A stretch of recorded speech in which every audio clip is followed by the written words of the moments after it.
Le président américain, Donald Trump, a décidé d'imposer des taxes douanières de 25% sur l'acier et l'aluminium importés aux États-Unis. Des journalistes africains voient en ces décisions une manière pour Trump de mettre en avant les intérêts des États-Unis au risque de bouleverser les règles qui régissent le commerce mondial. Des journalistes africains voient d'un mauvais œil les tarifs douaniers décidés par le président américain, Donald Trump. Pour eux, ces décisions vont impacter négativement l'économie mondiale. Selon Héritier Mingumio, directeur général de la radio Sozo-Yamboka FM en République démocratique du Congo, RDC, l'imposition des droits de douane enclenchée par les États-Unis est une mesure rétrograde. C'est une remise en question de nombreux efforts conjugués au fil des ans pour fluidifier les échanges commerciaux entre les États-Unis et de nombreux pays. L'économie des uns et des autres en paiera le prix. C'est un exercice périlleux dans lequel il n'y aura ni gagnant ni de perdant, a-t-il déclaré. Mamadou Ciré Baldé, journaliste de Vision Guinée, a soutenu que la décision du président des États-Unis, Donald Trump, d'imposer de nouveaux droits de douane sur des pays comme la Chine, le Canada et le Mexique aura des répercussions concrètes sur l'économie mondiale.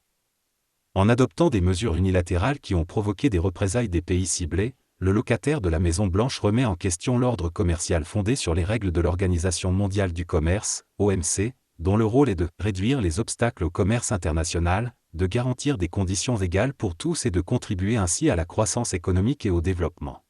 Au dire de M. Baldé, l'on risque d'assister à une fragmentation des échanges internationaux et à un affaiblissement des mécanismes de régulation du commerce mondial. Herman Ouedraogo du journal La Lettre du Faso au Burkina Faso a indiqué que l'objectif visé par Donald Trump est de donner au fameux « America First » toute sa légitimité sur le plan commercial. À l'entendre, sur le continent africain, les pays de la sphère anglophone à savoir, le Nigeria, l'Afrique du Sud, le Kenya, l'Éthiopie, sont sans doute ceux qui ont le plus à craindre pour leurs économies respectives, du fait de leurs relations commerciales avec les États-Unis.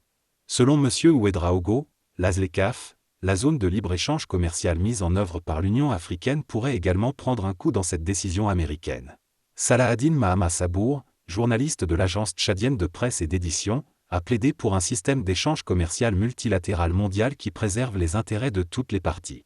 Pour lui, un pays, si puissant soit-il, ne peut se prévaloir le droit d'imposer une vision unilatérale dans les échanges commerciaux. Solange Tangamu, journaliste de Forum des A en RDC, a indiqué, pour sa part, que l'imposition des tarifs douaniers par Trump va bouleverser les règles de l'OMC et créer des difficultés pour les pays en développement.